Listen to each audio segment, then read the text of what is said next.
It is the 7th of July, 2023. 2023. Hello, Judith and Lindy London and Eli D. Hello, Sherry. Thank you very much. Marty Lauderdale. Thank you very much. Hello, Mike and Oracle 11. And DJ Freddie Music. Thank you, DJ. Okay, so we'll just get into it. Spain.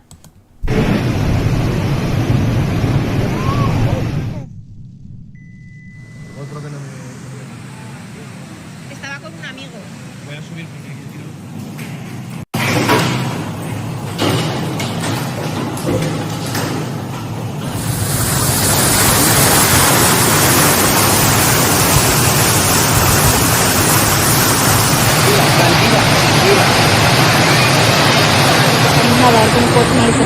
Mira que estamos de para.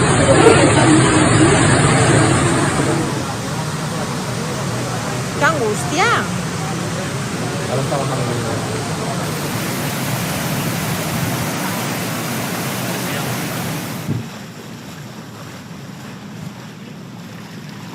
Metes en el carril de la derecha y lo dejas un poco. Well, they don't want you driving cars, so let's just destroy everybody's car with weather warfare. Cruise ship, the Princess cruise ship carrying 4,000 crashes into San Francisco Pier. Oh, planes dropping out of the sky, cancellations, delays, cruise ships. Oh, don't bring it on land because too many people might be infected with that virus, and now they're just crashing into piers. What is going on? There were no injuries. But this person writes, Ruby Princess cruise ship just slammed into Pier 27 in San Francisco. Source tells me bar pilot, quote, tried docking on a 3-knot ebb current, which is insane. Bar pilots are captains who board cruise cargo ships and tankers to guide them through the bays, sand bars, and into port. Well, I don't know what any of that means, but I think the gist of it is someone is at fault doing something insane. And, well, that's what we do now. Just do things insane. It's unbelievable. So, there. All right, yeah, no one harmed, not a major disaster, but, God, what, all right, yeah, when are we ever gonna, get that things ain't right? Talk about lies. Bizarre new attack on Robert F. Kennedy Jr. He promotes the ugly message that being autistic is bad. Anybody ever hear him say being autistic is bad? This is all about he and his vaccine stance and just simply saying we really do need to examine, we really do need to question, we really do need to do some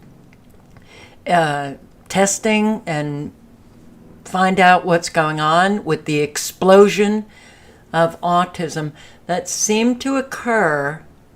Correlation is not causation, but the explosion of autism came about when the CDC put out a hefty schedule of vaccines for children. So, yeah. No, he hates autistic. Autism's bad. All right, our economy is really slipping every single day. Loan volumes tumbled last week as domestic U.S. bank deposit outflows meaning people coming and taking their money out of banks. that surged. Why are people taking their money out of banks? Well, I'm sure it has a lot to do with people just being anxious, but to pay bills. Both large and small banks saw significant deposit outflows. And Biden was in Columbia, South Carolina. Oh, doing that thing that all good narcissists love to do. I'm great. We've got so many factories opening up in South Carolina. The economy is doing beautifully. Unemployment is at, under 4%. That's what he says. I think we got some lying going on. Aren't you sick of it? Biden yanks pro-growth label from Republicans and touts vigor of economy. It's sickening. Biden seeks to win over voters, and it's so easy to win over Americans. Just lie to them. Speak the pretty words that they want to hear. That's all you got to do. Maybe I should have learned something. Yeah, from working and middle class in those hollowed out communities, but he has a lot of work to do. And polls do not show the message has gotten through.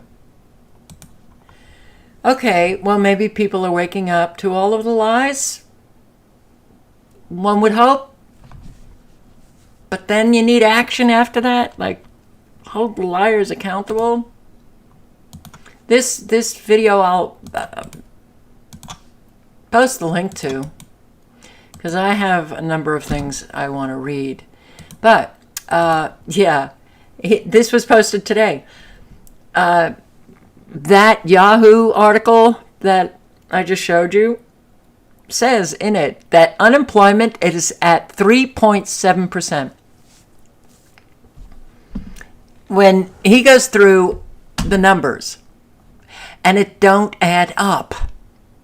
And it's closer to 25%. Yeah. All right. So you can watch that. Americans get poorer as expenses surge. Yeah. Americans are getting poorer in this fabulous economy. And that $400 emergency, it's now $1,700. And over. Here's our fivers. Oh God, I can't stand these sites. I'm not doing well, so I hope that I can keep my emotions to a minimum today. But over 2/3 of Americans, and we've seen these articles in the recent years, more and more Americans falling into the category of not being able to meet a $400 emergency. Now it's $1,700 with everything, just all of the expenses that are shooting up, and wages continue to stagnate. But the economy's doing beautifully. Middle class, persistent angst over economy may sink Biden into 2024. Well, it's just too flippin' sick and pathetic that this guy wasn't sunk decades ago, because he's been lying to the American people forever. Obvious lies. Mainstream media decades ago were saying, well, he wasn't the best in his class, and he didn't graduate with honor, and he's not so brilliant, and all of the plagiarism, the lying. But now, it's so obvious. It's been obvious that he's a criminal.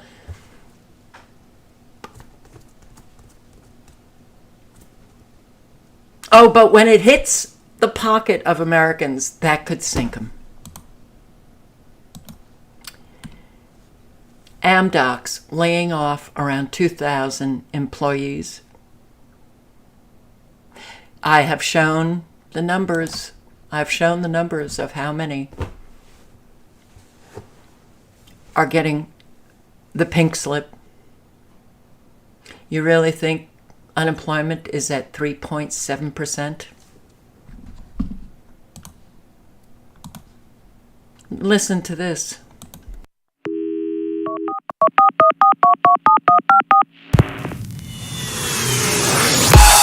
Getting some renos done at home and I needed $3,500 cash. So I went to the bank, but I didn't have my physical card. I thought, oh, that's fine. I'll just go to the teller. The teller proceeds to tell me they don't have cash in the bank anymore. You can only get it out through the ATM. But she said, don't worry, I'll set your card up so you can just tap it in place of your card. I said, oh, okay, great. But she'd done her bit on the computer and she came with me to the teller to make sure everything was fine. And it just kept giving an error message. It wouldn't even let me get to the point to put my PIN in. When I tapped it, it just gave this error message. And she said, I'm really sorry, there's nothing we can do. I was like, what do you mean? I need to get my money out of my bank account? And she was like, yeah, really sorry. Like, we don't carry cash here. She said, if you've got another bank you can transfer your money to, you can try it with them. Luckily for me, I am with another bank. So I transferred every single penny out of that account, closed the account while I was there, and went and got my money out at another bank. But it just got me thinking about our banking system and where we're at. And how the hell can you go to a bank and not access your own money? Welcome to hell. Yeah.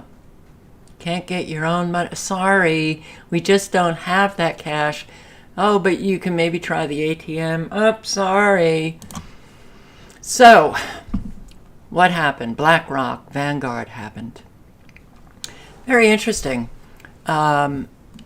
This neighborhood in Illinois. Why does Illinois have so many abandoned neighborhoods? You've probably seen about every other week I film a brand new abandoned neighborhood. Neighborhoods could go abandoned for many different reasons. This one, for example, was abandoned after the 2008 housing market crash. Or this one, which was abandoned because of toxic water in the ground. Some which I still can't find the reason for. But the biggest reason of them all is new warehouses and new developments. Something's going on in Illinois. I've seen probably 10 like really nice neighborhoods, mansions, demolished for this. What is this? What is this, bro? What is going on in Illinois? Unbelievable. Unbelievable. I predict that every neighborhood next to an industrial park within the next 5 to 10 years will be torn down.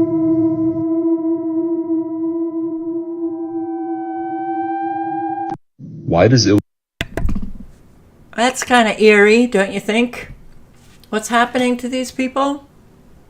Well, if there's some projects going on, land development, whatever, eminent domain, and these people have moved in that kind of neighborhood, though, doesn't sound right. Something sounds weird. We've been asking where all of these people are going that have been made homeless. We've been asking where all of these people are going that are losing their homes, to tornadoes and flooding and fires. We don't seem to know, but apparently there's a lot of these neighborhoods that are just completely abandoned. You don't see neighborhoods like that with those kinds of homes where people are just abandoning them. I don't know. Weird things happening. Oh, I wanted to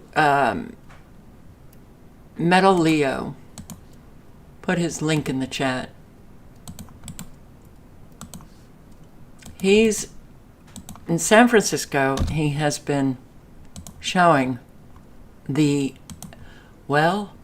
emptiness of San Francisco. And this he posted today. Every store is closed in Embarcadero, San Francisco. Look at this. Not a single person in the plaza. This used to be packed with people back in the day. Just like 4 years ago.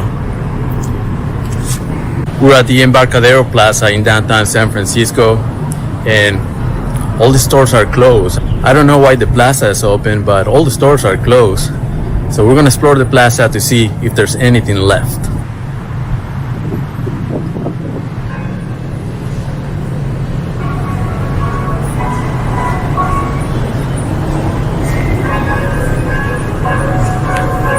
I think this used to be a school for language.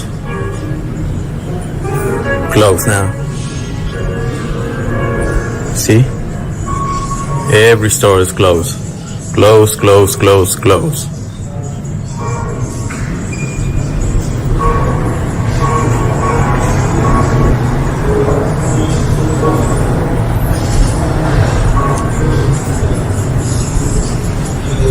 This used to be a food place right here.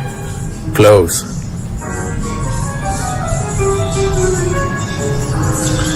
Here's another one.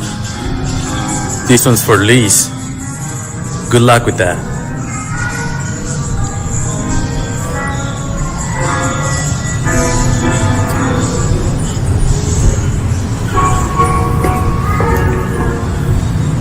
Oh, I think I saw somebody. I'm not the only one then. See the shops in the front?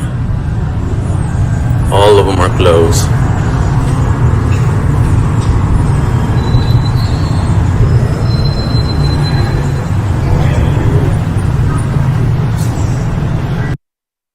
I'll put the link in. You can watch the entire video. But yeah, the economy's doing beautifully.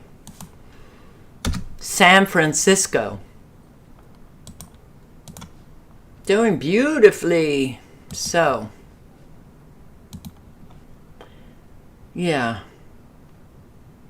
The sad part is that even without the sound on, we know she's American. Mama made barbecue chicken last night for dinner. I'm so grateful there was leftovers because that's what I'm eating today for lunch. This stuff's falling just right off the bone. It was so good. Barbecue chicken. It was so good, y'all. And do not come for me. Barbecue chicken is not just for skinny people. It's for big girls too. And we like to eat. Yeah, barbecue chicken all day. Yeah. Girl. We have a very unhealthy population. Mentally and physically, spiritually. Shot. If anybody thinks that we can actually fight what's going on, it ain't gonna happen. It's not gonna happen. All right. Yeah, this housing crisis, the rising rents, pushing people into homelessness is going on. You know, I would say that Australia is on a par with the United States. The other Western countries are, you know, just on their heel, catching up. This housing crisis bubbles on. Proposals to limit rent rises are back on the agenda ahead of new laws due later this year. Advocates say Sydney's rent hikes are now so severe, even those with full-time jobs are being tipped onto the streets. Sydney's sad reality has revealed on 7 News, having a job no longer guarantees having a home. A lot of people didn't know, Paul, that I was homeless because of shame. I just kept going to work. 65-year-old Fiona Arnold was one of the working homeless, a chef at the time. I couldn't make enough money Or I couldn't rent anywhere, Paul. They just wouldn't look at my application. Latest census data shows 24,000 are sleeping rough across Sydney. Nearly a third also have a job. The lack of affordable and social housing is driving people into homelessness because they can't afford to rent in the current rental market. As across Sydney, the median rent has gone from less than $600 a week during the depths of the pandemic to almost $800 now, as the government floats new renting rules. To ensure that renters understand and know that we have their back. Planned reforms include banning no grounds evictions, limiting rent rises, encouraging more pet-friendly properties, tighter controls on tenants' private data, and sharing more market information to help challenge rent spikes. Which will give renters confidence to know what is the standard rental prices and what is totally excessive. But the Real Estate Institute warns it could drive away investors, drying up rental choice.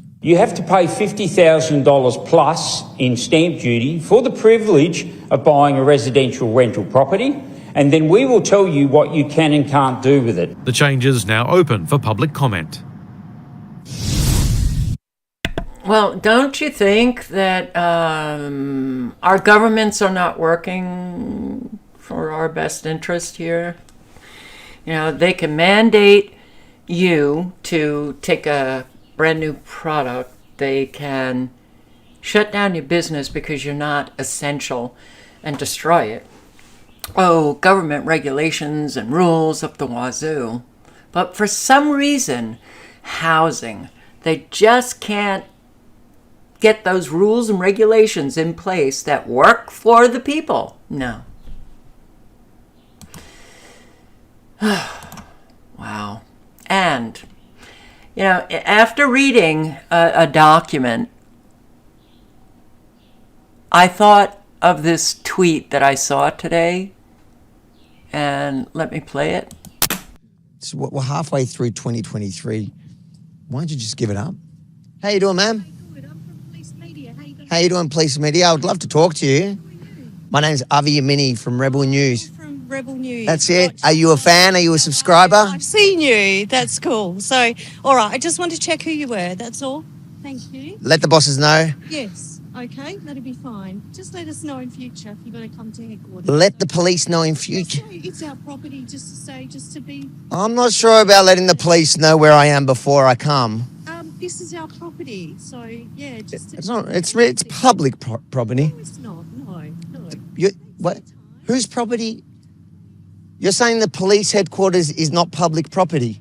You work for Police Media. A little bit confusing. I dare say the taxpayers in the communist state of Western Australia, confused with Victoria. Anyways, sorry about that interruption. Is it public property? Yes. There will come a time when we will not be able to go anywhere without government permission. Because those in their authority seats claim that they own everything. They own everything. All right. China's military is leading the world in brain neurostrike weapons. Yeah. And this article reads, like, these are new weapons. High technology weapons designed to disrupt brain functions and influence government leaders or entire populations. Yeah, that's what China is developing. The weapons can be used to directly attack or control brains using microwave or other directed energy weapons in handheld guns or larger weapons firing electromagnetic beams. China's brain warfare weapons. Interesting, isn't it? Neurostrike is a military term, defined as the engineered targeting of the brains of military personnel or civilians using non-kinetic technology. The goal is to impair thinking, reduce situational awareness, inflict long-term neurological damage, and cloud normal cognitive functions. They've been using these weapons for a very long time. And in fact, these weapons are what I have shown you on radar. Let's see what's happening. Yeah, Montana got blitzed again today. Oh, they quieted down Montana. So the, oh wow, that's a fast-moving storm out of New Mexico into the Panhandle, Oklahoma, Texas. Look at that, supercells. Ah, looks like a little jerk here at the top. Boom. We'll get another operating right in that Panhandle of Oklahoma.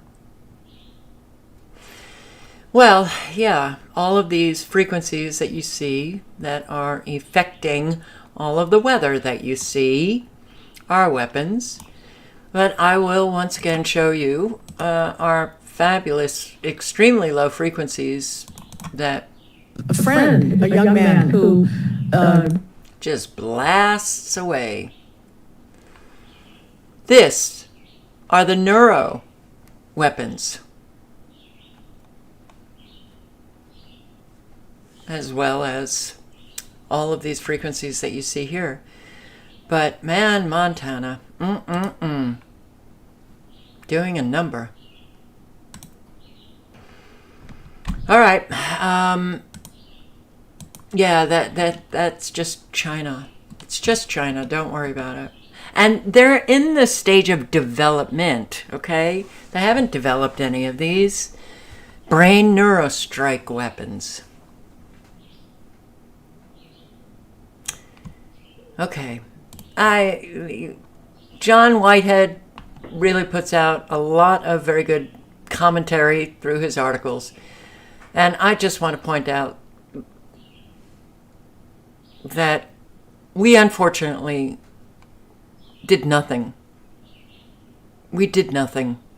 It was our responsibility, we the people, to make sure that that Constitution continues on, and we just didn't do anything. Once a government is committed to the principle of silencing the voice of opposition, it has only one way to go, and that is down the path of increasingly repressive measures until it becomes a source of terror to all its citizens and creates a country where everyone lives in fear. Harry Truman. Well, that's exactly what we're living now. How many Americans have actually bothered to read the Constitution, let alone the first 10 amendments to the Constitution, the Bill of Rights? Quick read, 462 words. The government is not allowed to.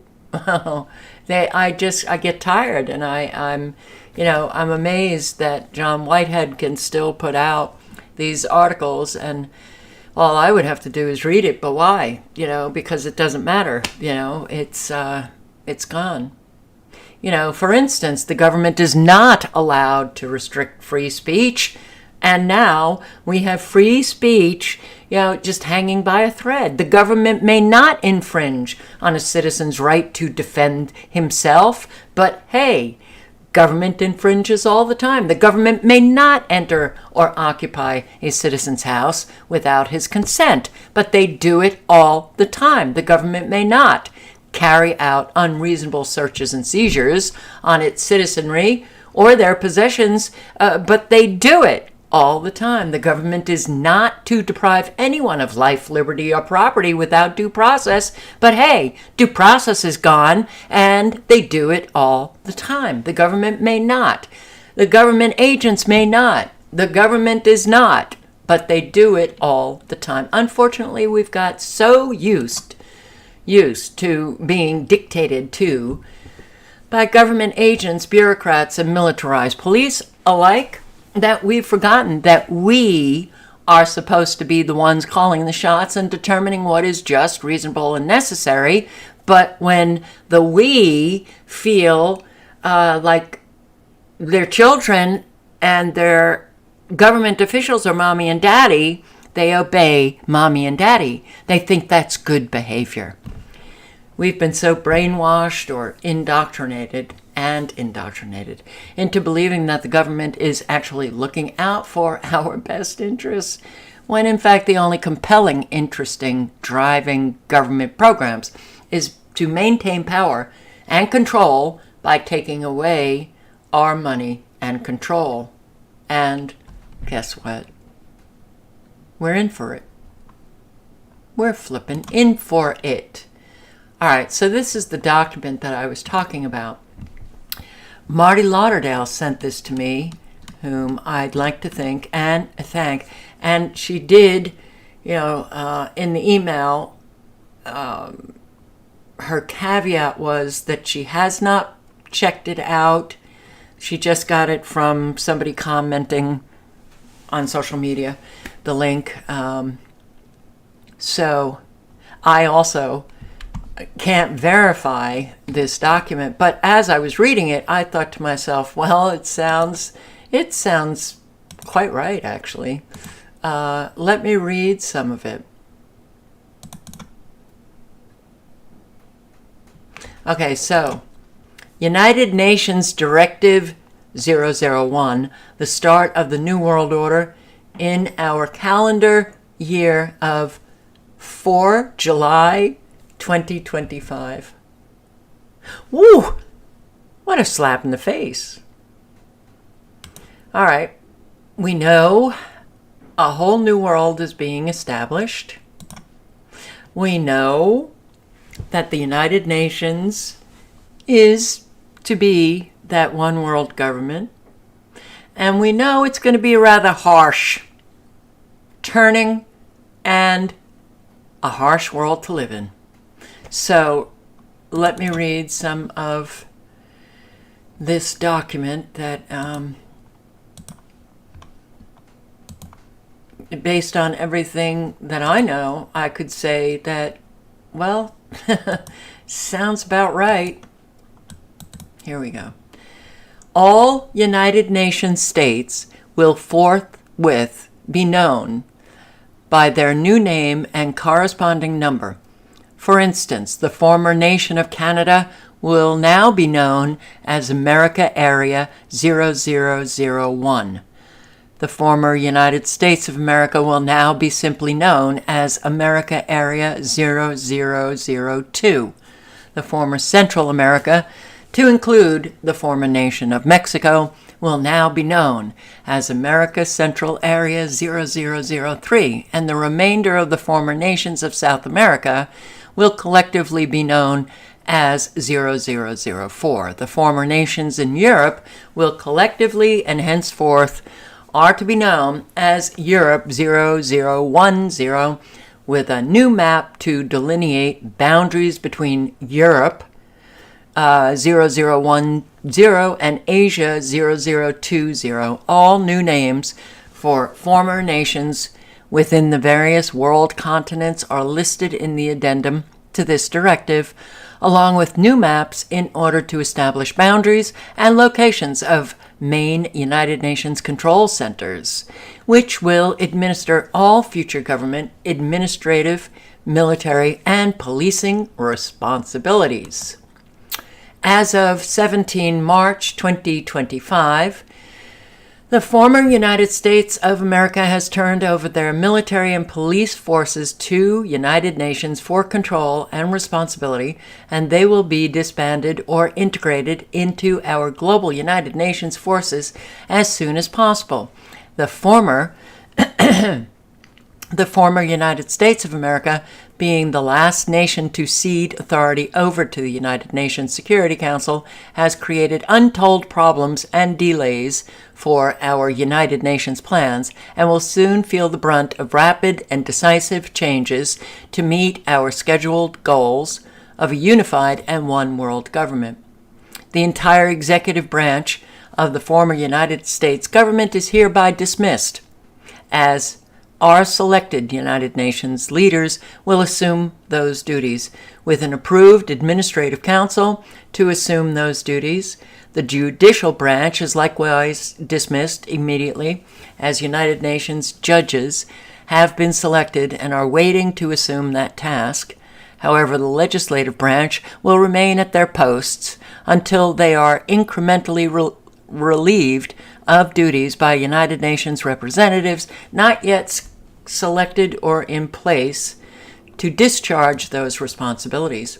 Questions regarding this directive or further concerns should be held in abeyance until the United Nations representatives for your respective locations have arrived to resolve pending issues and questions. For the immediate moment, you may continue your life as you have in the past. However, the instructions below are not to be questioned or disputed. You will all have sufficient time to understand and follow these and future directives, orders, regulations as they are formulated and issued. Please do not panic, and you will find our new world transforming into one of a society of planetary excellence. 2. All instructions or directives from the United Nations Security Council or United Nations representatives will be understood to be applicable to the entire former nation or nations and will be enforced throughout all areas and locations. Failure to comply or resist will be met by violent and brutal force, and those not in compliance should expect to be shot on sight. The United Nations Council members and their representatives have neither the time nor inclination to debate concerns or to negotiate loss of authority, property, income, or so-called freedoms. All future authority and control is in the hands of United Nations, and any interference in our attainment schedule goals will not be tolerated and will be dealt with through jailing or swift elimination. 3. Hospital and clinics will continue to administer medical services as in the past. However, all hospitals and clinics will have management replacements, and future medical services will be provided as per United Nations directives, soon to be published. While free care will be available to all, individuals over 50 years of age will not be allowed to have replacement organs as the costs are unacceptable and the individual will have limited abilities to perform needed work for our planet's future. Similarly, those with diseases or deformities, to include children and infants, that preclude future possibilities for work and enhancement to their locales, will have approved euthanasia used depending on the individual circumstances and abilities. 5. Farmers who grow food products and corporations which process foods and wholesale them will continue to operate as normal and until given further instructions. However, all farming and cooperation equipment will be painted the United Nations blue color, and numbering or lettering will be changed in the same manner as that listed in order number 1 above. Police organizations of all types and kinds, which include federal, state, county, and local police, are now under the control and authority of the United Nations, while formal written changes will be promulgated to each and every police entity very soon. You are now an approved United Nations police force and will take all future directions from your local United Nations representatives. We expect resistance in many forms to our orders. Therefore, you are now authorized and have shoot to kill authorization to anyone opposing you or our directives, and that includes your fellow police officers. There is no need to be concerned with trials or charges against you personally, as you have been granted authority to shoot anyone resisting your authority at any time. All trials are on hold indefinitely, and murderers, rapists, child molesters, arsonists, drug dealers, and prostitutes will be shot on sight, or until such time as a more controllable situation can be established and further guidelines provided. We acknowledge that some armed resistance from some police, military, and veterans groups, as well as from groups and individuals of various other patriotic beliefs or even anarchists, is to be expected. These people or groups will be eliminated either by your own forces or by those forces assigned by the United Nations Military Command.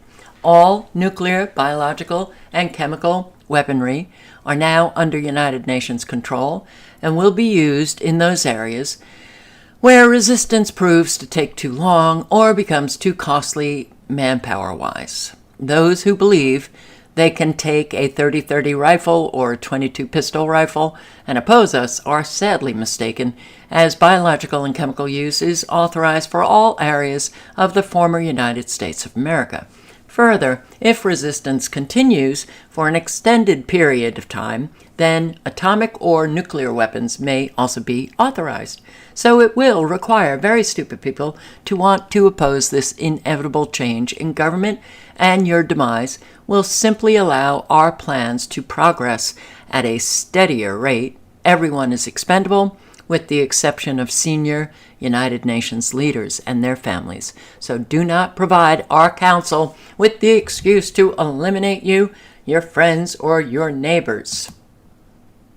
All illegal drugs and alcohol sales are hereby prohibited, and a minimum 20-year jail sentence will be imposed on a first offense. Second offenses will not be tolerated, and abusers of these prohibited items will be eliminated as mentally ill patients with no redeemable value. Smokers will be given 90 days to end that habit and will be sentenced to 5 years in jail if sufficient progress is not noted during that allowable time period. This problem may take care of itself in the future, as all tobacco sales will be prohibited in the near future.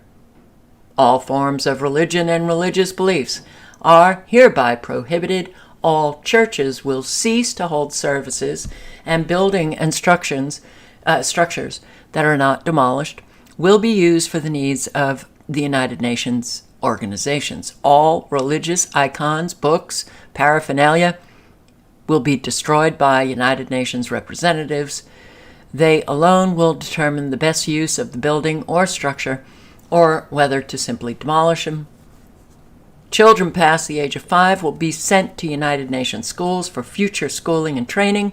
Parents will be allowed to visit with their children on a semi-annual basis for a 3-day period. The task of changing the previous government is an enormous task and will take time to implement all the planned goals. The cooperation and assistance of each individual to speedily attain these objectives is required by our council members. Those who cooperate will find their futures to be more pleasant. Those who refuse to cooperate will find they are no longer needed and will find their future plans may be short-lived. Now, what do I think of this? I don't wish to exit. Absolute possibility. For sure. Something's going on. Our country is no longer the United States of America. Now, could somebody have just written that up and thrown it out and then watched all of the conspiracy theorists glom onto it? For sure. I can't verify it. But if you've done enough research and you know the direction that we're headed in, I could see that all happening. All of it. And 2025 is around the corner. Okay, so we've got all of that talk of nuclear war, World War III taking place. Well, maybe they'll do that for a year and destroy all of those Western countries that have been so efficient with their destruction of other countries on other continents, that we finally get that karmic play taking place. Then it would be real easy for the United Nations to step in. Frankly, it would be real easy for the United Nations to step in now. because it doesn't matter to Americans. They're so self-centered that they only care about their own life. So stuck in a bubble, that they could give a shit what happens. It's only when it literally begins to, hey, wait a second, I'm having a hard time breathing, that they might. But it's too late. It's already too late. We know it's too late. This is the fucking world we're leaving for the children.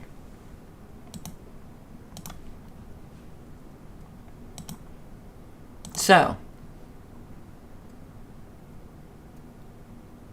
and yeah, the cocaine. Oh, the cocaine found at the White House. Everybody's on it. Father of our country. Yeah, if cocaine is so prevalent in the West Wing, then there is somehow extra cocaine, just laying around. When is the White House going to start drug testing its employees? Criminal enterprise. Yeah, I mean, anybody with just a working brain cell in their brain could get that the Biden family is a very sick, corrupt, depraved, criminal family. Criminal enterprise. For instance, the Biden family influence peddling operation among foreign powers reflects exactly the racketeering character of corporate America today. I'll link below to this article. You can read it. I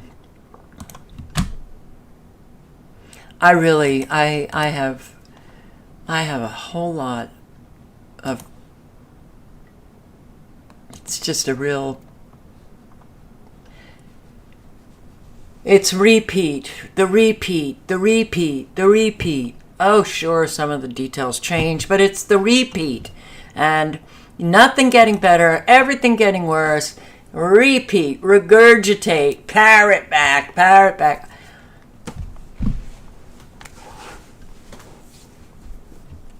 The meaninglessness of life has entered the great empire.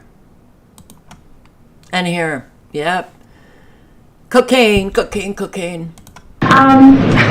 to bring up cocaine again, but there was a question yesterday during the press gaggle with Andrew Bates that was, I guess, he said that he was avoiding it because of the Hatch Act.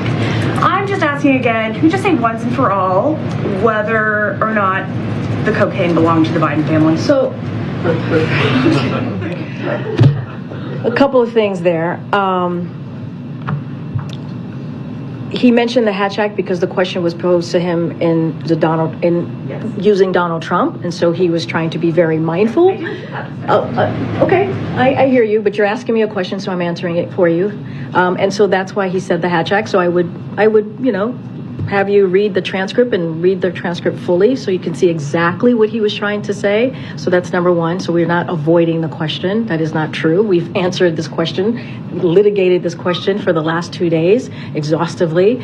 There has been some irresponsible reporting about the family. And so I got to call that out here. And I have been very clear. I was clear 2 days ago when talking about this over and over again as I was being asked a question.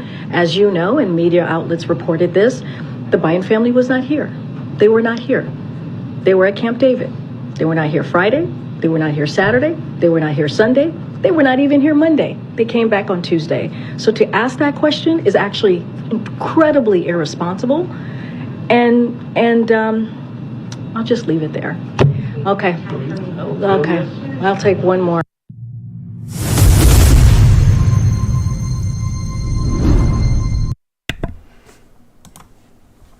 Her job is to protect the psychopathic criminal family. First family. All right.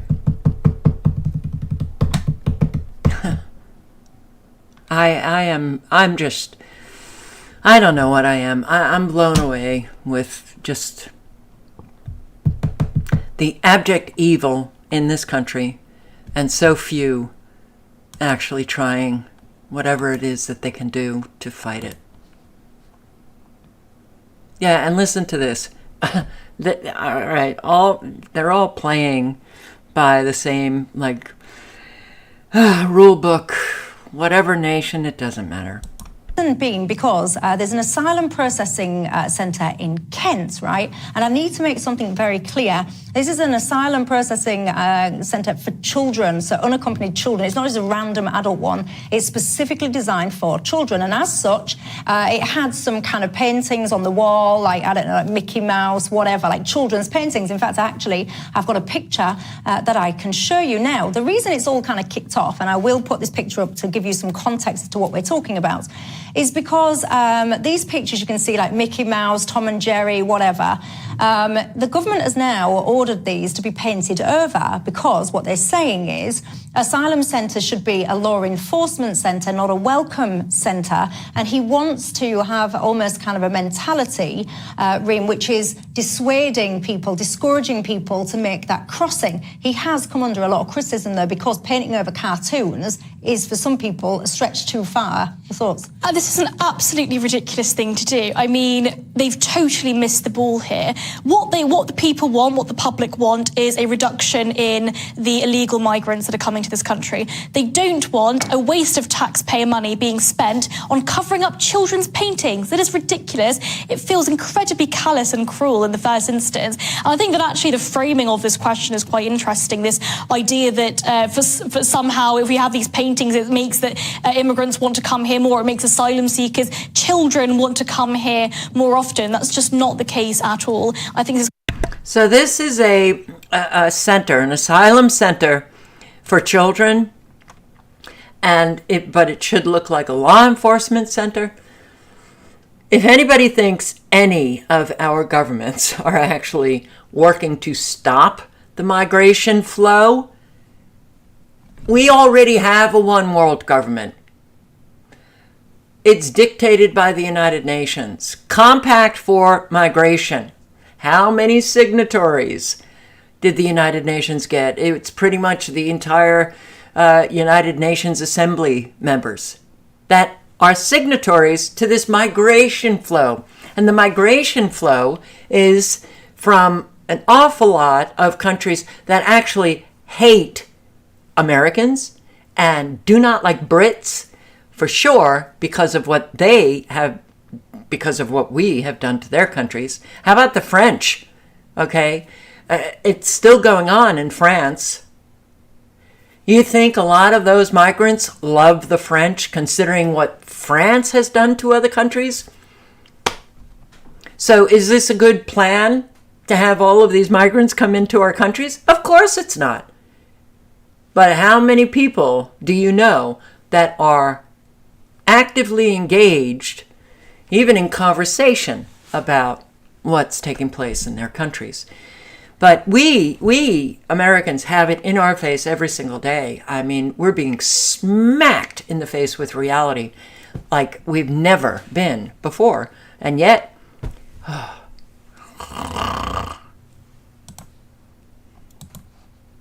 Dutch government collapses. Okay, we interrupt this broadcast to bring you some very exciting news, but what's really going on? Dutch government collapses over migration reform? Really? The Dutch government has reportedly collapsed. Deep divisions over migration policy reform have put an end to Prime Minister Mark Rutte's four-party coalition. His Conservative VVD party had urged his partners to restrict immediate family members of war refugees from reuniting. Negotiations turned sour on Wednesday after Rutte proposed a limit of 200 family members reuniting with refugees per month after a 2-year wait. Rutte is the country's longest-serving Prime Minister. A general election will likely be called in the autumn. Oh, and he's riding a bicycle. Isn't he so cute?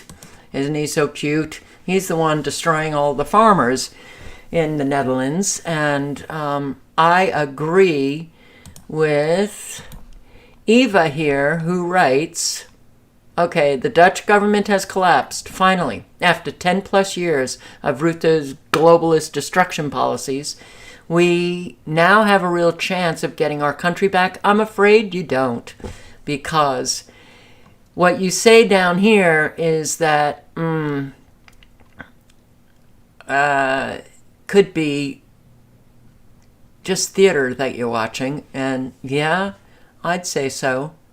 From what I can tell about the situation now, I think the actual fall of the cabinet itself is all for show. The disagreement about immigration that they're mentioning as the deciding factor is not the real issue, because all government parties are in favor of more mass migration, including Rutte. Rutte just seems to think that he can trick the Dutch people into believing that he actually wants a stricter immigration policy this time around, and he thinks he can get reelected again if he makes these false new promises. Don't fall for it. But it is, when, what do they do with crises? Yeah, never let a crisis go to waste. How about we, the people, wherever we are, never let a crisis go to waste. Even if it's a staged crisis, don't let it go to waste. Step in, do something. But unfortunately, that takes organization. And do we have time? No. This is a massive opportunity for us. Let's pray that enough people have woken up and will actually vote for change. Oh boy, going back to the voting. Well, something that you may not have thought of is there's a lot of people who can. And I got this from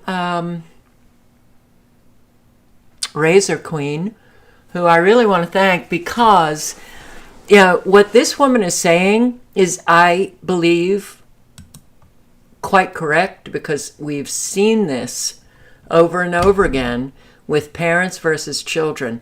Parents don't, generally speaking, a huge majority of parents never cop to any mistake they make.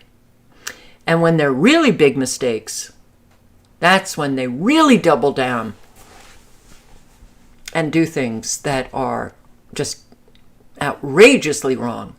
But ordinary people, if they're the type that needs to be right,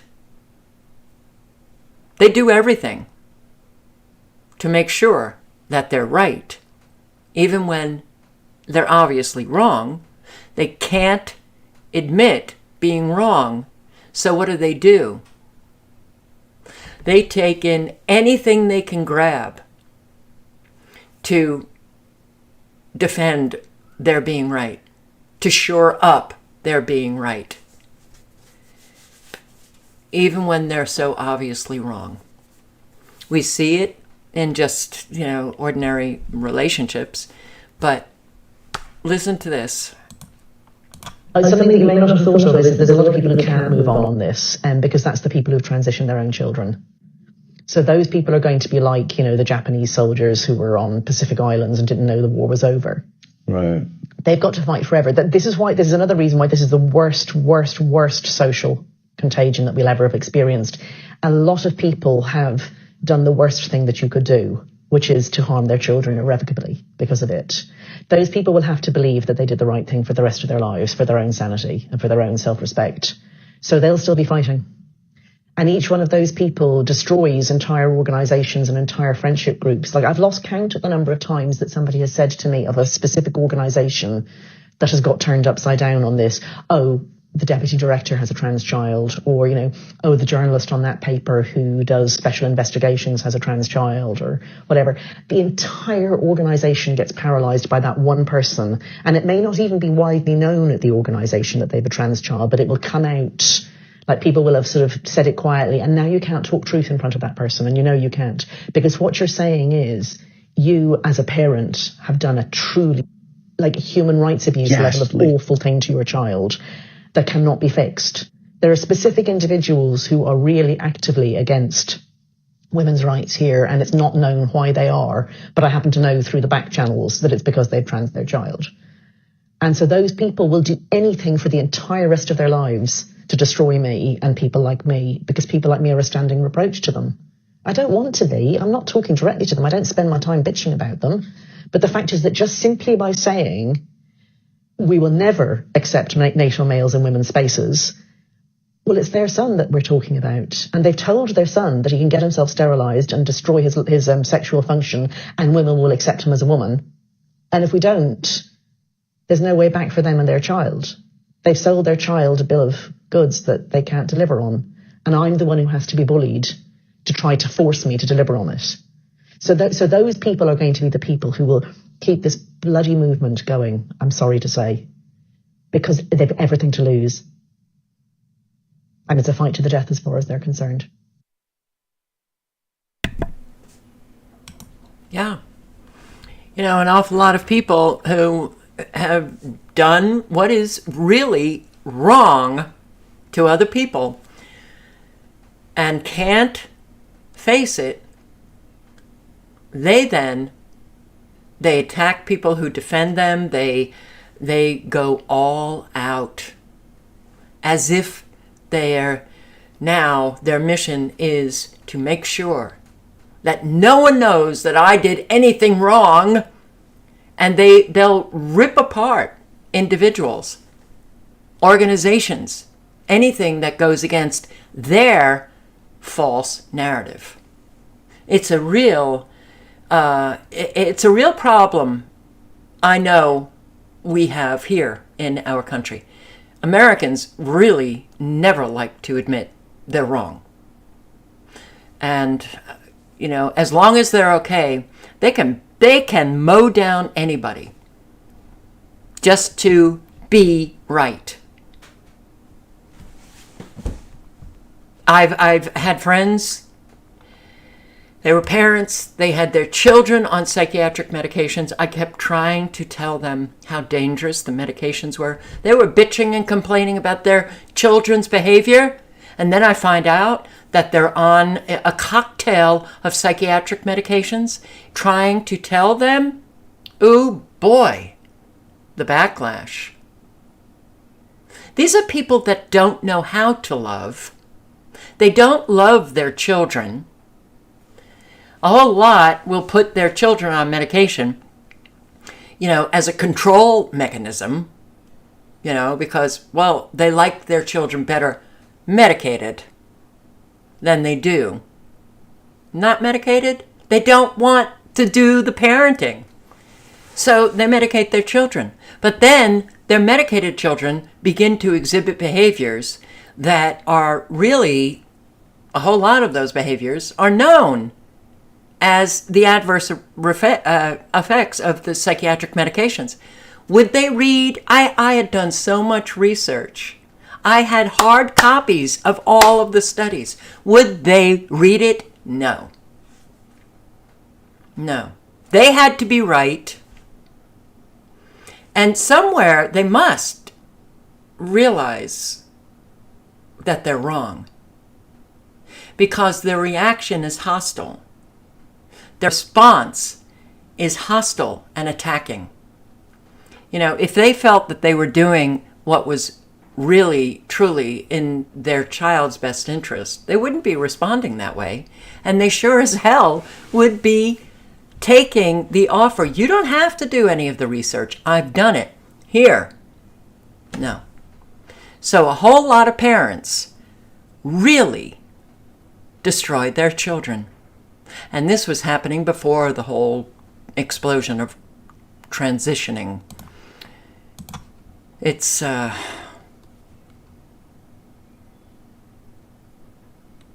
evil that is just sure does. A whole lot of our problems stem from self-centeredness. A whole lot of our problems stem from an awful lot of Americans who have unresolved issues in relation to abandonment, in relation to shame, in relation to,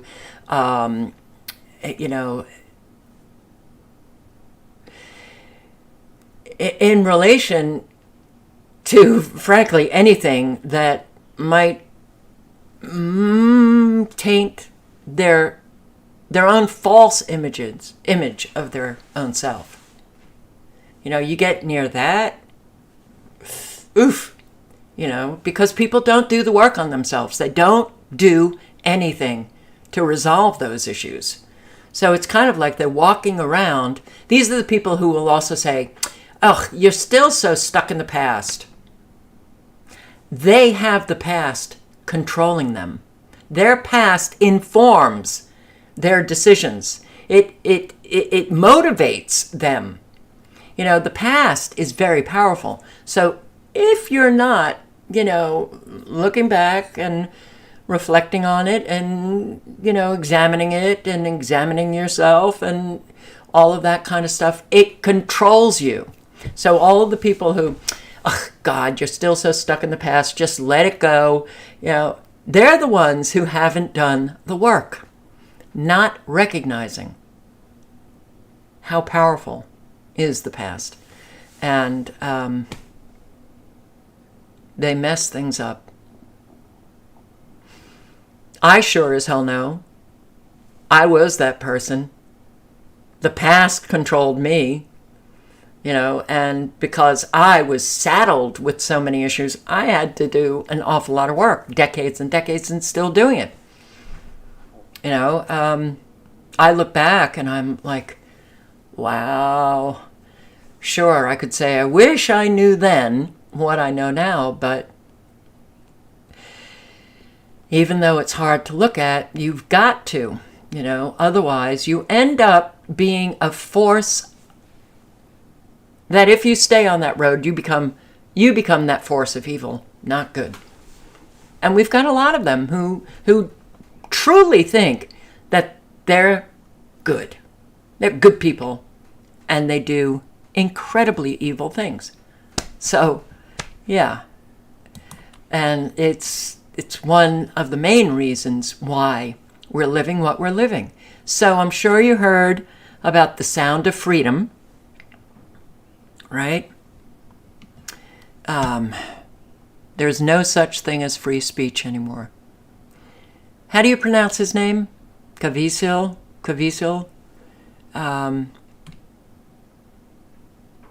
The star of Sound of Freedom, about the child trafficking. This quote from Jim. I mean, modern day Christians are more afraid of the devil than they are of God. God could destroy the devil without a glance, but he looks to us to make a decision. He looks to us to make a decision. Okay. God works through every individual. That's where you manifest the force of God, through the individuals fighting the evil. There's not a whole lot of Christians who want to go there. So, and Sound of Freedom, and people are on it, and people have seen it and come out, and they're telling everybody to go see it, a film exposing the global sex trafficking of children.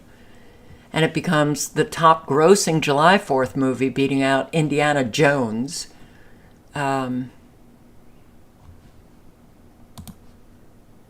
of course, leave it to the left mainstream media to discredit the Sound of Freedom as if it's like a conspiracy theory, and discredit it as a QAnon conspiracy? Really? Sound of Freedom, the QAnon adjacent thriller seducing America. Wow. You know, when other people who have no courage, who are still children, Yeah, no matter how many wrinkles they have, they're still children. When they see even headlines like that, they may not even go to the movie. Or if they do, they might come out discrediting it, thinking that at least I won't be shamed. At least I'll still have my very sick, warped relationships and they won't discard me or abandon me. I'll be able to maintain my diseased network of friends and family. There's no such thing as free speech anymore. Moral depravity. So, Caviezel sounds off on America's moral depravity. And yeah, it's here. And I'm sorry, you may not like to hear this, but the moral depravity, that's a reflection of the people in society. It's a reflection of what they do, not what they say. It's a reflection of how the people in that society have lived. So, according to Caviezel, Christians' responsibility to understand, embrace, and testify of God's nature was the main stronghold against dangerous ideologies. Once modern Christians adhered to a weak and useless version of faith, wokeism seeped stealthily into America's most prominent institutions. He said, so you have moral depravity. Laws don't mean anything anymore. We don't have a First Amendment. There's no such thing as free speech anymore. You're absolutely destroyed everywhere, and the media throws out everybody as a racist. The purpose God gave me in this business, I want to bring His light. It doesn't mean that I'm not going to play the devil in movies, just there's got to be some sort of moral redemption. He also clarified that he did not want others to look to him for hope. Instead, he wants his audience to look to Jesus no matter what it might cost. And you know what? I want Christians to stop looking and start being to the best of their capabilities. He went on to say, I may not have any friends around me when this is over, but I'll have God. He won't leave me. I'll be looking at Him at that point. When I do leave this earth, at least I gave the best I could from God. You know, my Father in heaven. And I want the world to know I love Him. All right, well, this also came out just yesterday. America's darkest secret: sex trafficking, child abuse, and the Biden administration. Okay.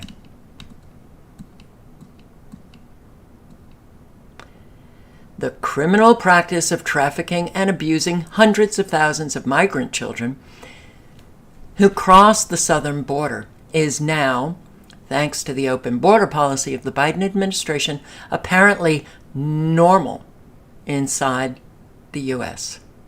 We are number one in human trafficking, in sex trafficking, number one. Yes, the Christian nation. How did that happen? Number one.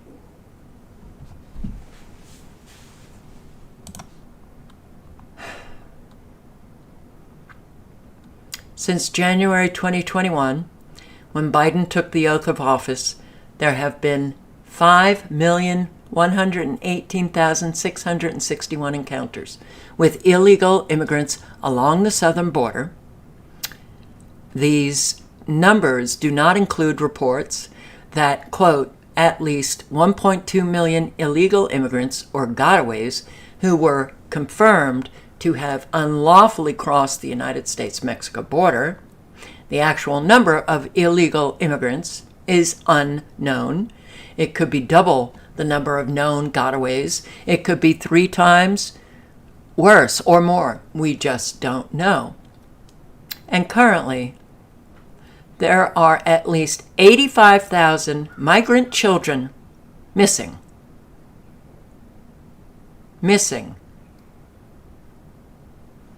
The number of unaccompanied alien children who arrive at the border has swelled from 33,239 in fiscal year 2020 to more than 146,000 in fiscal year 2021. I'm sorry, and 152,000 in fiscal year 2022. So far in fiscal year 2023, there have been more than 70,000 encounters. 70,000 encounters with unaccompanied children.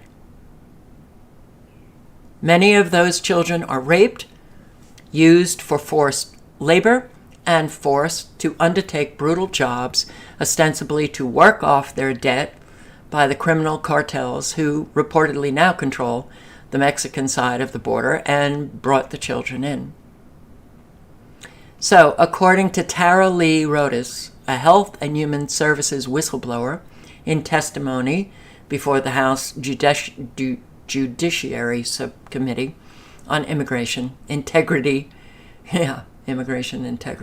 Security and Enforcement on April 26, said this: whether intentional or not, it can be argued that the U.S. government has become the middleman in a large-scale, multi-billion-dollar child trafficking operation run by bad actors seeking to profit off the lives of children. She described the practice as modern-day slavery. She said, today, children will work overnight shifts at slaughterhouses in the United States. They'll work overnight shifts in slaughterhouses, factories, restaurants, pay their debts to smugglers and traffickers. Today, children will be sold for sex. Today, children will call a hotline to report that they are being abused, neglected, and trafficked. I must confess, she goes on, I knew nothing about their suffering until 2021, when I volunteered to help the Biden administration with the crisis at the southern border. As part of Operation Artemis, I was deployed to the Pomona Fairplex Emergency Intake Site in California to help the Department of Health and Human Services Office of Refugee Resettlement reunite children with sponsors in the U.S. I thought I was going to help place children in loving homes. Instead, I discovered that children are being trafficked through a sophisticated network that begins with being recruited in their home country, smuggled to the U.S. border, and ends with or when the Office of Refugee Resettlement delivers a child to a sponsor. Some sponsors are criminals and traffickers and members of transnational criminal organizations. What was it? 2 years ago? I posted a video on the Biden administration not vetting any of these sponsors. They weren't vetted 2 years ago. You know, we've just been going on from one bad thing to the next bad thing, one evil thing to the next evil thing, and it's like nothing ever changes. Everything just gets worse. More people are suffering. I can't believe it.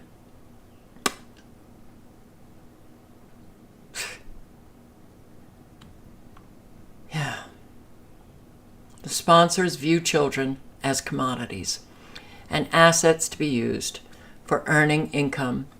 And this is why we are witnessing an explosion of labor trafficking. I want to see the children protected. So I want to tell you some of what I witnessed at the Pomona Fairplex. I saw vulnerable indigenous children from Guatemala who speak Mayan dialects and can't speak Spanish. That means they can't ask for help in English, and they can't ask for help in Spanish. These children become captive to their sponsors. I've sat with case managers as they cried, retelling horrific things that were done to children on the journey. I saw apartment buildings where 20, 30, or 40 unaccompanied children have been released. I saw sponsors trying to simultaneously sponsor children from multiple sites. I saw numerous cases of children in debt bondage, and the child knew they had to stay with the sponsor until the debt was paid. I saw sponsors using multiple addresses to obtain sponsorships of multiple children, realizing that we are not offering children the American dream, but instead putting them into modern-day slavery with wicked overlords was a terrible revelation. Rhodes added that after she went public, her bosses retaliated against her. They threatened me with an investigation. They walked me off the emergency intake site in Texas and took my badge. It is a terrible thing when you blow the whistle to try to save children and you're retaliated against for trying to help. The Department of Health and Human Services did everything they could to keep all of this silent. Another testimony, Jessica Vaughn, an expert on immigration. Numerous investigative journalism reports published over the years in the Washington Times, Reuters, the New York Times, Project Veritas, and others that provide graphic details of the experiences of unaccompanied alien children during and after their illegal crossing and placement with sponsors in the United States, including domestic servitude, sexual abuse, forced labor, forced labor exploitation, and illegal employment in manufacturing, landscaping, and other inappropriate and dangerous jobs. Another one testified on April 26, Rachel Campos Duffy. Over the last 2 years, this country has become an international hub for child trafficking, and the U.S. government is behind it. Under Biden, hundreds of thousands of children have come into this country illegally. Once they get here, most are sold for sex, used for cheap labor, or forced to join gangs. Nobody deserves this, especially not children. She called the mass trafficking, abuse, and exploitation of migrant children America's darkest secret. It's not a secret. A whole lot of Americans know that this is going on.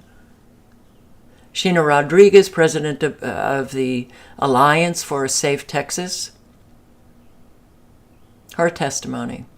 In April 2021, Abbott, the governor of Texas, learned of allegations of abuse of unaccompanied minors in a federal facility in San Antonio. He said, the Biden administration is presiding over the abuse of children. He also called on the administration to shut these facilities down. Instead, the administration has only expanded them without communicating with state or local authorities. Local communities are not told how long the minors will be there or where they will go when released, and with no concern of the impact to local citizens.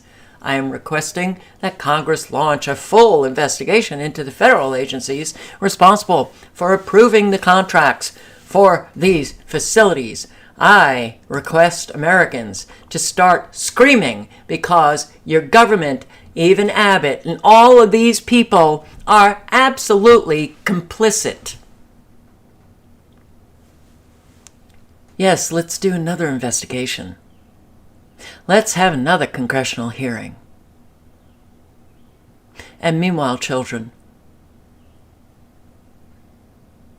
are being trafficked raped, sexually abused. And for some reason, this country has a demand for that no other country has. Wow. Interesting.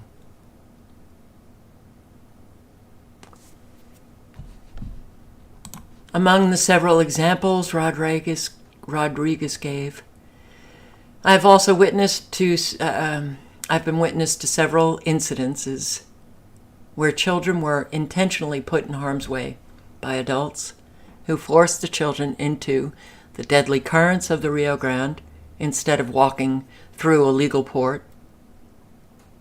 I also met teenage boys between the ages of 14 to 17 who claimed cartel operatives often transported children through Mexico and held them at bodegas or warehouses where armed cartel members stood guard. Many were told they were going to stay with sponsors in America, with several claims that the teens had never met or personally communicated with their supposed sponsors. Since January 2021, there have been over 356,000 unaccompanied alien children. Minors just coming over the border, stolen, paid for, bought, shipped into this most exceptional, morally superior country.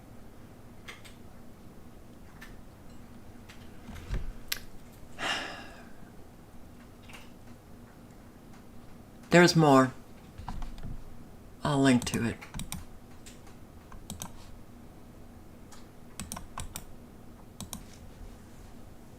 And interesting was that right on the heel of Marty sending me this article was another subscriber that it literally came in like 2 minutes after Marty sent me this link about Haiti. Another subscriber sends me this video about Haiti. So, armed men violently enter a hospital and forcibly remove a patient. Haiti,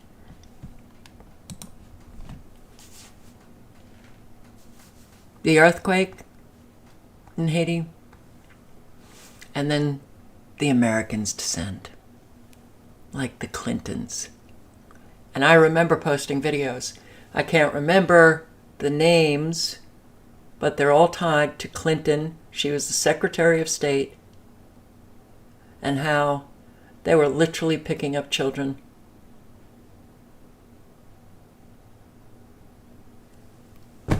You know, it's all under this bullshit claim that they're doing good when they're not. But Haiti has never come back. It's a beautiful country. It has been literally just brought to hell. Thank you, United States. Oh, it's rich in natural resources, too. 20 armed men violently entered this hospital in Port-au-Prince and forcibly removed a patient with gunshot wounds while he was in surgery. There is such contempt for human life among the conflicting parties and such violence in Port-au-Prince that even the vulnerable, sick, and wounded are not spared. How are we supposed to be able to continue providing care in this environment? The hospitals and other facilities have been just shut down. So,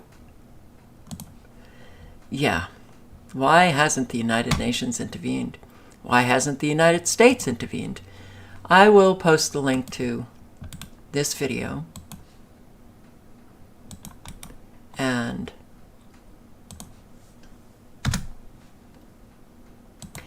yeah, I'm going to play some of it. It's an hour-long video.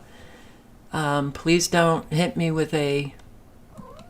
1 second, Sweet Pea. With a copyright strike. Andrew Gold. His link. Andrew, what's your story? Link to his channel is in the chat. The link to this video that I'm going to play some of is also in the chat. But we, you know, I was thinking today, Hillary Clinton, right? So the Clintons are very involved in this human trafficking, child sex trafficking. But I think the real sharp division between the left and the right that came about was when Hillary Clinton said that, I think she said half of Trump supporters, you know, you could put them in the basket of deplorables.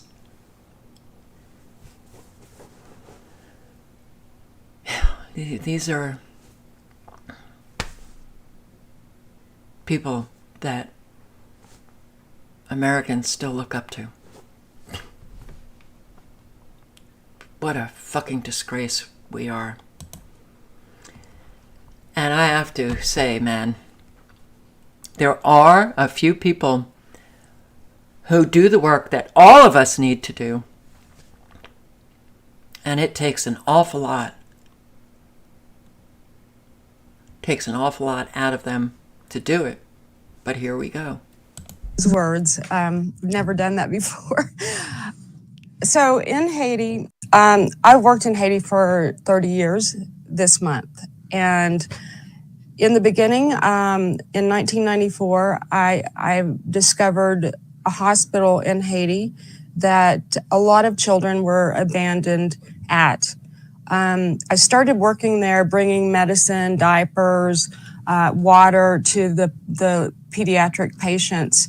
And I discovered about a year after being in that hospital almost every day while I was in Haiti, I discovered a room of children that were all disabled children or had various congenital birth defects. And some of them were in cages. Some of them were clearly in devastating states of neglect. A couple of these children, as I spent time in that room in the dark, I realized had already been deceased. So I started to observe why, I asked questions, why were those particular children left in this room in the dark right next to the morgue? And as time went by, people started letting me know that in Haiti, children who have disabilities or usually mostly visible disabilities or mental illnesses are shunned. And I don't mean shunned, just they're basically not given sustenance to survive. Oh my God. Nutrition is withdrawn. The parents, if there are living parents, are usually kicked out of their communities. So the practice in Haiti is either to do away with that baby or some women don't have the heart to do that. And I've seen over the last 30 years, I've seen women coming into the courtyard of the hospital with a bundle of what appears to be a baby weeping. And I know that some of these women just love their children, but they feel obligated to abandon that child. What they don't know, I believe that these women think that if they abandon the child in various hospitals, that the child would be cared for. If it were abandoned here, the child would be cared for and maybe even adopted. But what they don't know, and what I've spent the last 2 decades trying to make known is those children are often used for, I'm trying to think of a way to say it in a way that we won't get, It's for their, or we can say organs, hopefully. Can we say what you're that? saying? Okay, for I their think so. organs. Not too many times, I guess. I am sorry for everyone. We're infantilizing everyone like this, but YouTube just has it. It's an automated thing, and they'll just take the video down. I know. But this is what they do not realize. If the women, the moms who are abandoning their children there thinking that they're going to get help, it is not happening. So I started in 1996. I asked for a contract with the hospital to hire my own people, my own doctors, just to take care of those children who were abandoned in one particular hospital, because it was the biggest government hospital in the country. And I started documenting, photographing, videoing the things that I saw. And I haven't, on the last interview, people were like, where's your proof of this? It's too awful to believe. It can't be possible. I mean, this is crazy. We do have the proof of piles and piles of these children who have been used for parts. And then the morgues are full of these children who have slits on their backs, their genitals removed. The sexual part is voodoo only. There are very graphic photographs that are, I think, available somewhere. And I got to tell you, it's graphic, it's disturbing. Do not open it unless you're prepared. And I don't see the benefit of looking at these photographs other than it's proof. I wish I had never seen what I saw. I've been in trauma therapy for years, knowing that during the 14 years I worked in that government hospital, I couldn't save probably 50% of them, but I do believe that we saved at least 50% of them. It's extraordinary what you've done, and I'm amazed by it. And obviously, you showed, I mean, it wasn't just you that some people criticized, because I got a bit of it as well, and they're saying, oh, why don't you check these things? And it's all nonsense. But I had already done that. You'd already sent me these photos, and people didn't then believe that. So, well, I did click on the link, and it's you can click on the video. I came across a couple of pictures, and that's all I could see. That's all I could. I can't tolerate it. Everything that I used to be able to tolerate, I just can't, because I literally have no outlet for anything that I'm feeling. So, and I do want to respond. Repeat will keep happening until we name the real enemy. So many enemies have been named. So, what's going on?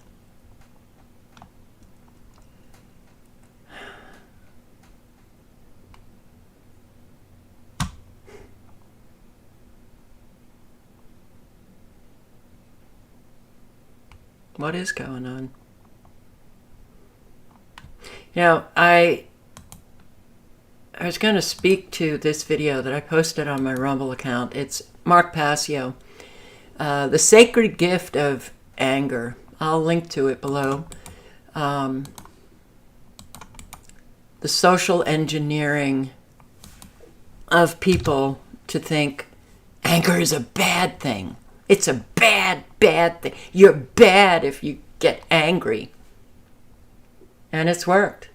Oh boy, has it worked.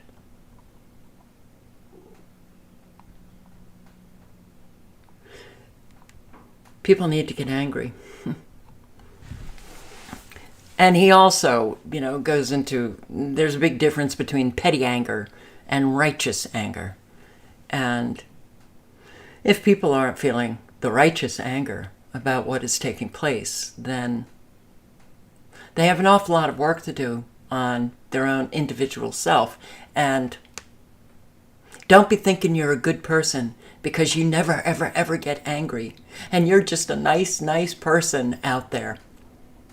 That's not the definition of good.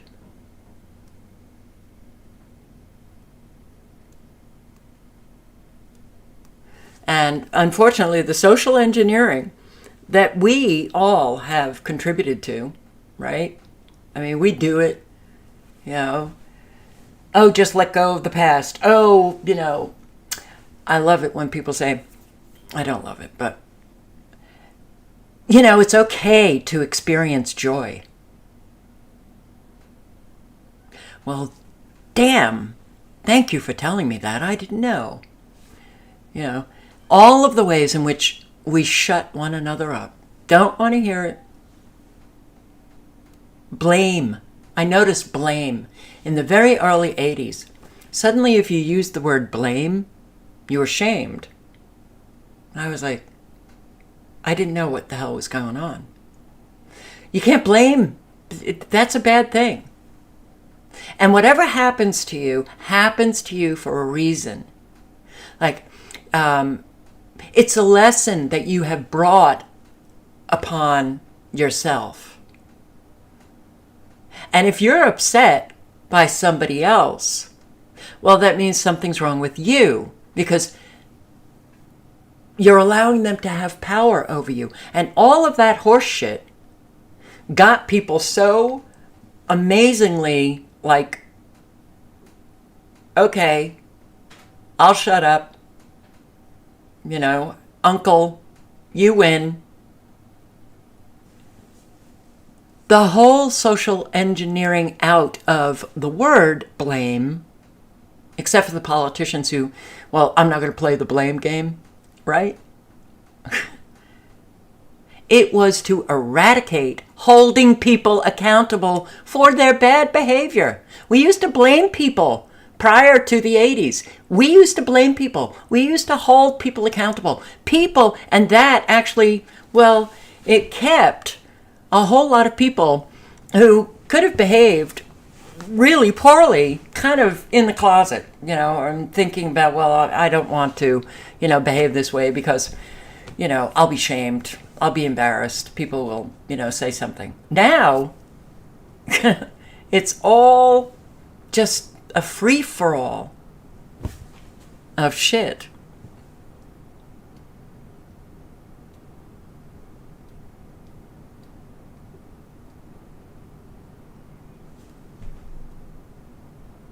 Anger itself isn't bad. It's the actions that can follow. What does that mean? Anger can be a positive motivating force for people to care to do something. So when you throw out a general comment like that,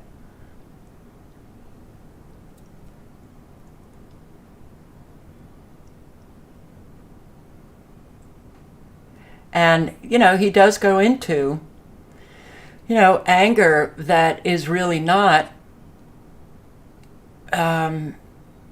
the motivating force, you know, and to be stuck in that angry space, you know, that is detrimental.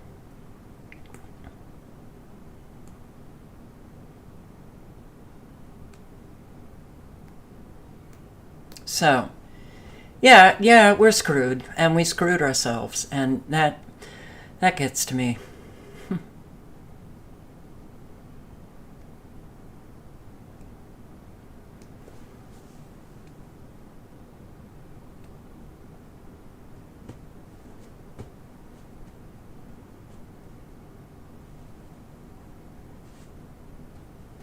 I also think a lot of people, well, we're not talking about getting angry or violent. So,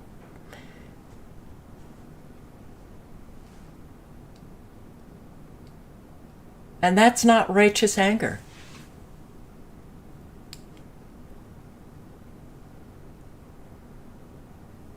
There are so many things that are going on now that people should just be enraged.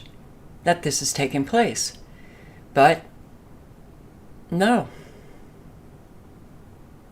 So we have flatlined ourselves. You know, anger is an emotion. There's a reason why we have it. It's a communicate. All of our emotions are a communication, internal communication to ourselves that, well, what's that feeling saying to me?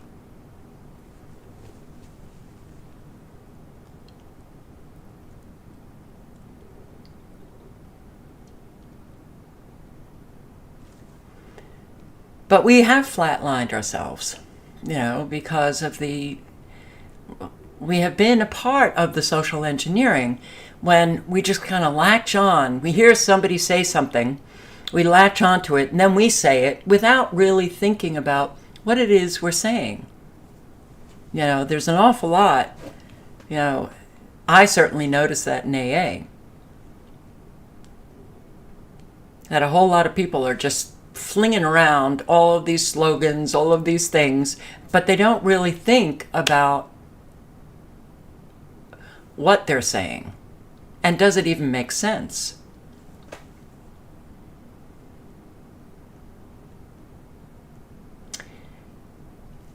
Anyway.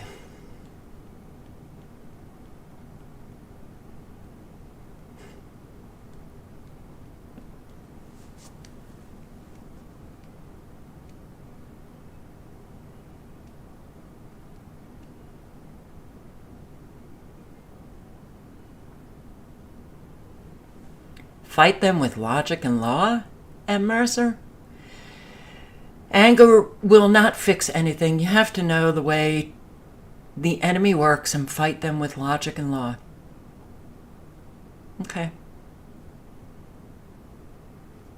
Do you think we have the rule of law operating?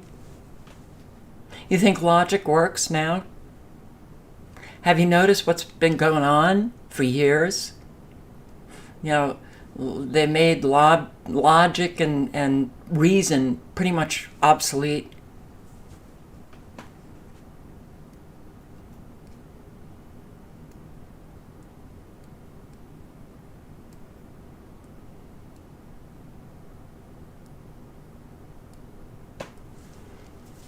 Anyway, be safe.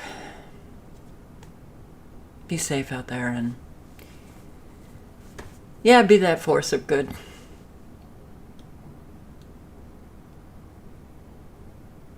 Thank you for showing up. I hope to see you tomorrow. Ciao, guys.